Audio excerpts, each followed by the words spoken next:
In a courtroom where every word can change a life. Justice waits, tension rises, and every second decides a future. From missed chances to final judgments, this is where truth faces consequence. Welcome to the Courtroom of Second Chances. Before we finalize a resolution, however, Mr. Davis has a hold that we're trying to resolve before he's released to treatment. He has a warrant out of Wayne County that I think is because he missed some things while he's been here. So we're kind of doing the chicken and the egg thing, but I've been in touch with Wayne County to try to get that resolved. So I'm asking for an adjournment of this court date so I can work on that, get the treatment, and then the hope is a resolution will follow. I think he's being held on a felony as well. I'm sorry? I think there's a felony holding him as well. Got it. Yeah, I think so. Yeah, Let me go to December 3rd, 2025, 9 a.m. and let's see where it's at. he has released the treatments because he has a lot of cases here also, but we've have releases on all of them. So it's really just the hold that's Just a hold on it. yeah. All right. We're working on it. December 3rd. Court calls the case People versus Michael Adkins. Testifies this for the people. Good morning, Assistant Public Defender Lauren Perny on behalf of Mr. Adkins. In the courtroom, defense attorney steps forward on behalf of Ishmael Alexander Davis. They request an adjournment. Negotiations are in motion, but treatment and a lingering warrant hold everything back. It's a waiting game, where justice pauses until every piece falls into place. You're asking for an adjournment? Yes. Okay. Esteban, go ahead. The court, I'm sure, recalls on the 15th of October when this defendant was arraigned and placed on bond conditions, he was placed on intensive supervision at community corrections. I did not request any alcohol monitoring device because this is an OWI involving over, I think it was 47 nanograms of cocaine in his blood, as well as over 1,000 nanograms of the metabolite that cocaine turns into when we process it in our bodies. And this defendant has had 4 drug tests. Mr. Davis stands quietly as his lawyer explains the problem, a warrant from Wayne County and a pending treatment release. The court listens carefully, knowing one decision could change his path. The case is pushed to December, one more chance to fix what's broken. To either issue a bench warrant, remand him, and raise his bond, consider adding alcohol monitoring, or whatever sanction is appropriate. But while not labeled as a violation report by community corrections, the position of the people is that this is violative of his release conditions. Why did he miss his test? He indicated that he has been, so he lives in Flint. He was planning on coming to community corrections to test.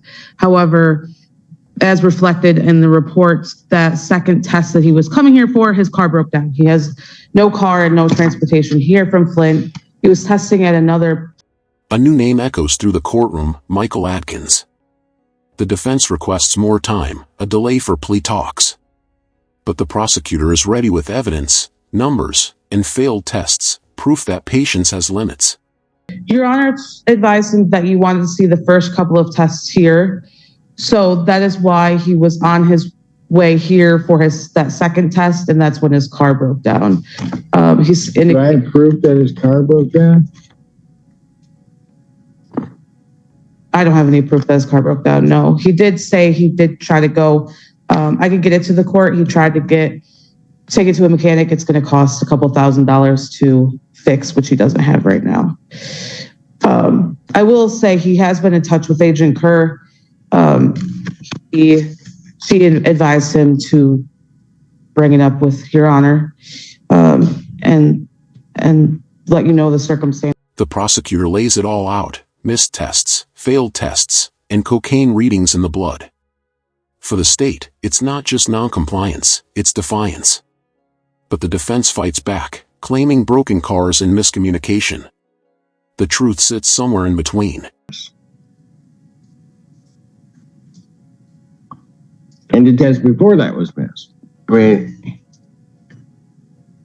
Yeah, Mr. Atkins says he has been calling every day as instructed here, our community corrections, and has tested when he's supposed to, or has intended to go in when he's called. He says he was not called in on the 31st. I don't know what miscommunication happened there.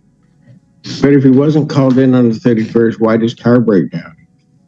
The car broke down prior to the test immediately after the 17th.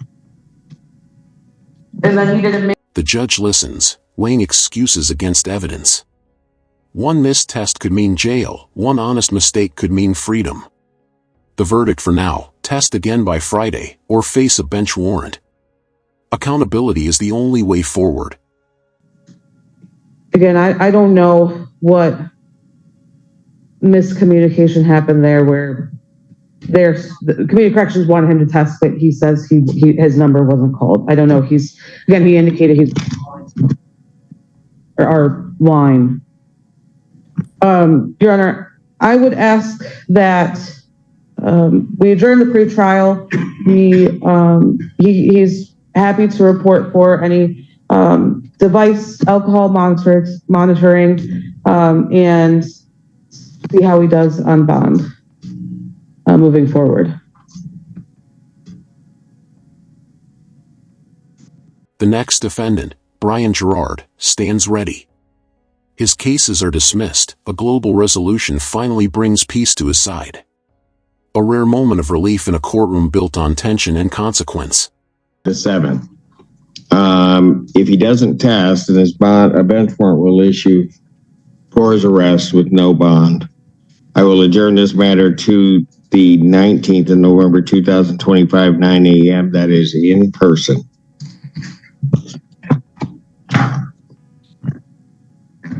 Thank you. Court does call the cases of the people versus Brian Gerard.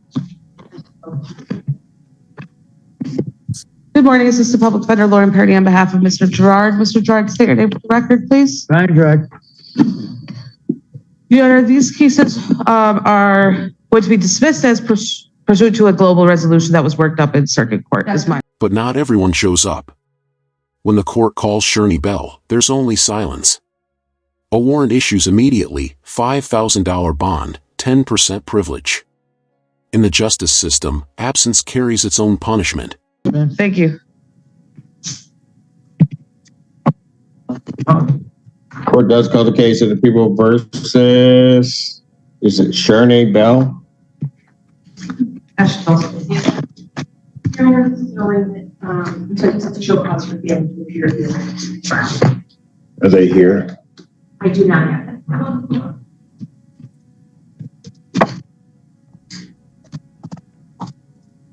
One second, I just want to catch that, please. Al? Bench warrant will issue for the defendant's failure to appear. Bond will be set in the amount of $5,000. Give it 10% privilege on it. That warrant will issue immediately. Court calls the cases of the people versus Paris Lester. Conrad Solar on behalf of Pittsfield Township. Good morning. Assistant Public Defender Lauren Perry on behalf of Mr. Lester. State your name for the record. Paris Lester. Thank you.